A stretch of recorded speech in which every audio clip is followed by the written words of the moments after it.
नजीब को वापस सही सलामत उसकी माँ से मिला दे तो आइंदा ये नज्म पढ़ने की जरूरत ना पड़े। इस यकीन और इस उम्मीद के साथ फिर आज यहाँ पर पढ़ने चल रहा हूँ। मेरे आंसुओं के साथ सफर करेंगे तो मुझे लगेगा कि मेरे आंसू जाया नहीं हुए हैं। मैं पढ़ता हूँ साहब कि सुना था कि बेहद सुनहरी है दिल्ली, समंदर सी खामोश गहरी है दिल्ली।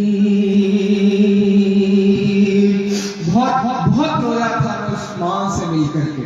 मैं पढ़ता हूँ, मेरी आंखों में उस माँ का चेहरा है। आप सबने उस माँ के चेहरे को देखा है, फेसबुक पर, सोशल मीडिया पर, ट्विटर पर, कहीं ना कहीं आपने उस रोती हुई माँ के चेहरे को देखा है।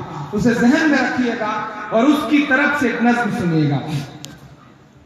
सुना था कि बेहद सुनहरी है दिल्ली, समंदर सी खामोश गहरी है दिल्ली, मगर एक माँ की सदा सुन न पाए तो लगता है गूंगी है बहरी है दिल्ली।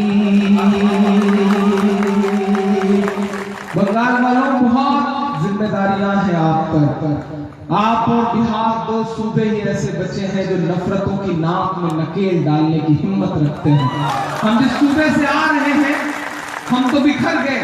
मैं बहुत शर्मिंदा होकर के ये बात इस मंच से कहता हूं कि हम ऐसे बिखरे कि अपनी क़यादत तलाशते तलाशते कुछ बचा ही नहीं हमारे पास।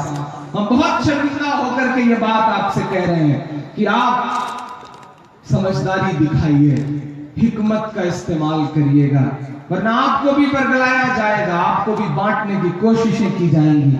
लेकिन बंगाल वालों, आपको मुत्तहिद रहना है, आपको एकजुट रहना है, क्योंकि आपको 2019 में आने वाले हिंदुस्तान का इतिहास लिखना है। इस यकीन के साथ मैं ये नज़्म पढ़ता हूं साहब कि सुना था कि बेहद सुनहरी है दिल्ली, समंदर सी खामोश गहरी है दिल्ली, मगर एक माँ की सदा सुन न पाए तो लगता है गूंगी है बहरी है दिल्ली। वो आँखों में अश्कों का दरिया समेटे, वो उम्मीद का एक नजरिया समेटे, वो आँखों में अश्कों का दरिया समेटे, वो उम्मीद का एक नजरिया समेटे। यहाँ कह रही है, वहाँ कह रही है, तड़प करके ये तुम कह रही है कि नहीं पूछता है कोई हाल मेरा, नहीं पूछता है कोई हाल मेरा, कोई ला के दे मुझे लाल मेरा, कोई ला के दे मुझे लाल मेरा, कोई ला के दे मुझे लाल मेरा। सुना था कि बेहद सुनहरी है दिल्ली, समंदर सी खामोश गहरी है दिल्ली, मगर एक माँ की सदा सुन न पाए तो लगता है गूंगी है बहरी है दिल्ली। वो आँखों में अश्कों का दरिया समेटे, वो उम्मीद का एक नजरिया समेटे। यहाँ कह रही है, वहाँ कह रही है, तड़प करके ये तुम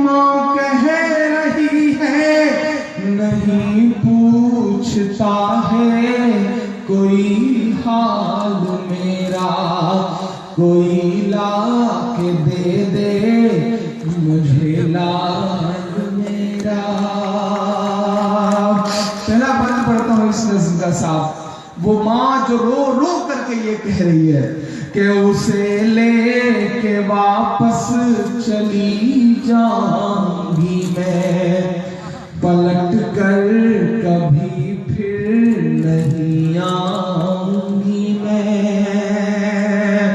उत्तर प्रदेश के चुनाव के दौरान महोबा की एक जनसभा में हमारे देश के प्रधानमंत्री जी चीख चीख करके कहते हैं कि हम 3 तलाक के मुद्दों पर मुस्लिम बहनों को उनका हक दिला कर रहेंगे। कभी कभी मेरा मन करता है कि मैं 7 RCR के बाहर जाऊं और चीख करके अपने प्रधानमंत्री जी से कहूं कि आदरणीय नरेंद्र मोदी साहब, अगर आप सच में मुस्लिम बहनों को उनका हक दिलाना चाहते हैं तो मान लीजिए नजीब की अम्मी को अपनी बहन और वापस ला दीजिए अपने भांजे को, तब तो मैं मानूं कि आप सच में हक दिलाना चाहते हैं। वरना ये चुनावी जलसे तो और चुनावी बातें तो अपनी जगह है साहब। मैं पढ़ता हूं, अगर मेरे दर्द तक पहुंच सकिएगा तो मेरा साथ दीजिएगा। मैं पढ़ता हूं साहब। इधर के लोग बहुत जोश में हैं, इधर के लोग थोड़े से खामोश हैं। ऐसा न लगे कि वामपंथी बोल रहे हैं दक्षिणपंथी चुप है। तो थोड़ा सा सारे लोग एक साथ जुड़ करके बोलेंगे तो ये बंगाल है इंशाल्लाह आवाज दूर तक जाएगी। मैं पढ़ता हूं साहब कि नहीं पूछता है कोई हाल मेरा कोई ला के दे मुझे लाल मेरा, के उसे लेके वापस चली जाऊंगी मैं, पलट कर कभी फिर नहीं आऊंगी मैं, उसे लेके वापस चली जाऊंगी मैं, पलट कर कभी फिर नहीं आऊंगी मैं। वही है बुढ़ापे का मेरे सहारा, वो बिछड़ा तो जिंदा ही मर जाऊंगी मैं, उसे लेके वापस चली जाऊंगी मैं, पलट कर कभी फिर नहीं आऊंगी मैं। वही है बुढ़ापे का मेरे सहारा, वो बिछड़ा तो जिंदा ही मर जाऊंगी मैं। वही है मेरी जिंदगी की कमाई, वही है मेरी जिंदगी की कमाई, वही तो है सदियों का अमाल मेरा, कोई ला के दे मुझे लाल मेरा, कोई ला के दे मुझे लाल मेरा। एक बंद पढ़ता हूं साहब, आखिरी बंद इस नज़्म का। जितना गुस्सा इस देश की व्यवस्था से है, इस देश की हुकूमत से है, उससे कहीं ज्यादा गुस्सा इस देश की मीडिया से है साहब। मीडिया आज इस मकाम पर आकर खड़ी हुई है कि चुनावी जनसभा में एक मां अपने 2 साल 3 साल के बच्चे को लेकर खड़ी थी। एकाएक बच्चा कुछ बोल रहा था तो मीडिया वाले ने कैमरा बिल्कुल बच्चे के पास कर दिया और कहा, देखिए 3 साल का छोटा सा बच्चा भी किस तरह से कह रहा है मोदी मोदी मोदी। तो मां ने कहा कि नासपीटे तुम्हें सुनाई भी नहीं देता, ये मोदी मोदी मोदी नहीं बल्कि गोदी गोदी गोदी कर रहा है, ये गोदी में जाना चाहता है। मीडिया इस मकाम पर आकर के खड़ी हो गई है, अपने न्यूज रूम में बैठ करके नाग और नागिन की खबरें दिखा करके जर्नलिज्म की जड़ में मट्ठा डालने वाले टीवी चैनलों के जो एंकर हैं उन्हें सब कुछ समझ में आता है, लेकिन अपने न्यूज रूम से 4 किलोमीटर दूर जेएनयू के एड ब्लॉक पर रोती हुई एक मां नजर नहीं आती। तब मेरा मन करता है कि मैं गुस्सा होकर के उन तमाम चैनल वालों को ये कह दूं कि ये टीवी के एंकर कहां मर गए हैं। सलाम है चक्स को, सलाम है रवीश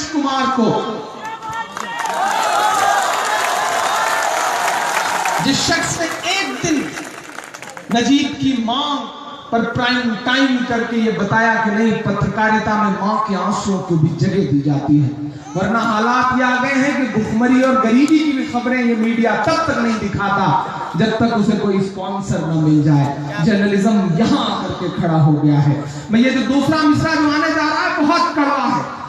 मैंने बहुत हिम्मत करी है, मुझको जालिम का तरफदार नहीं लिख सकते, कम से कम वो मुझे लाचार नहीं लिख सकते। जहां हथेली पे लिए बोल रहा हूं जो सच, उसको इस देश के अखबार नहीं लिख सकते, उसको इस देश के अखबार नहीं लिख सकते। अगर मेरे गुस्से से आपका गुस्सा जुड़ जाए तो फिर से मेरा समर्थन करिएगा, मेरा साथ दीजिएगा, मेरी हिम्मत के लिए। मेरी शायरी कैसी है, मैंने इस पर कभी आपसे दाद नहीं मांगी, मैंने हमेशा इस बात के लिए दाद मांगी कि मेरे साथ खड़े होइएगा, कहीं मेरी आवाज कमजोर ना पड़ जाए। मैं पढ़ता हूं साहब कि ये टीवी के एंकर कहां मर गए हैं। अगला मिसरा सच्चा लगे तो वहां तक जो लोग हैं साथ दीजिएगा मेरा कि ये टीवी के एंकर कहां मर गए हैं, ये गांधी के बंदर कहां मर गए हैं। कमजोर सी तालियां बजी हैं साहब, ऐसी तालियां बजे कि अपने एसी कमरे में शायद रात के 3:15 बजे सो रहे हो तो उनकी नींद में खलल डाल देना। इमरान पढ़ता है फिर से ये मिसरे कि ये टीवी के एंकर कहां मर गए हैं, ये गांधी के बंदर कहां मर गए हैं। बहुत शुक्रिया।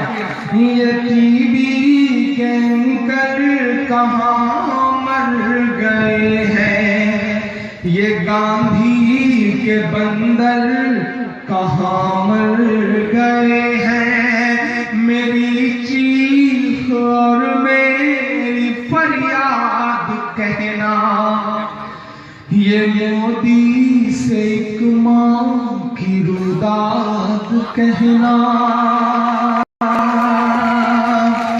अगले जो 4 मिसरे हैं वो मेरे यकीन के मिसरे हैं, वो मेरे ईमान के मिसरे हैं, वो मेरे जज्बात के मिसरे हैं।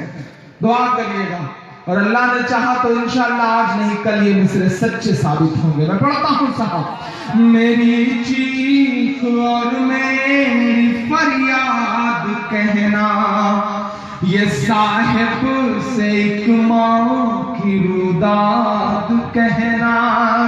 कहीं झूठ की शख्सियत बह न जाए, ये नफरत की दीवार छत बह न जाए।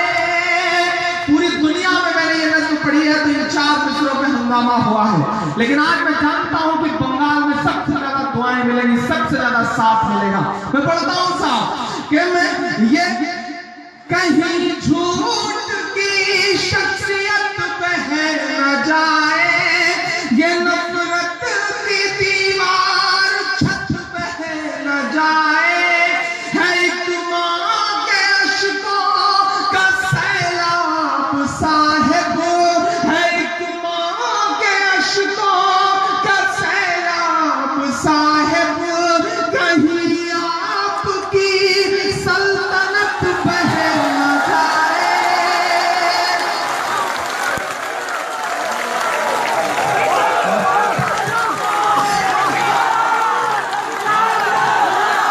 बहुत शुक्रिया, बहुत शुक्रिया। बहुत शुक्रिया, बहुत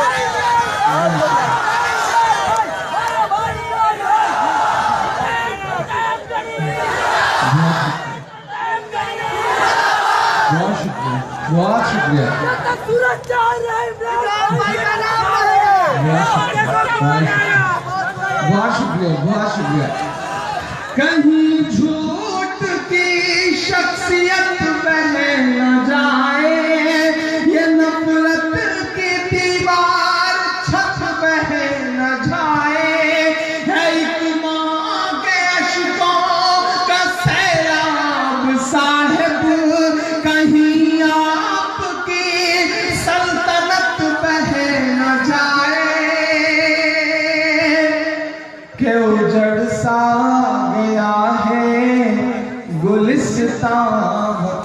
का।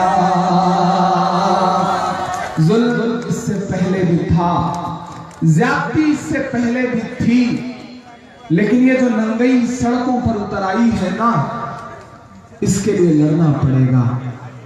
मायूस होने से काम नहीं चलेगा, क्योंकि मायूसी कुफ्र है। मायूस होने से काम नहीं चलेगा। डूबते हुए सूरज को देख करके लोग अपना दरवाजा बंद कर लेते हैं।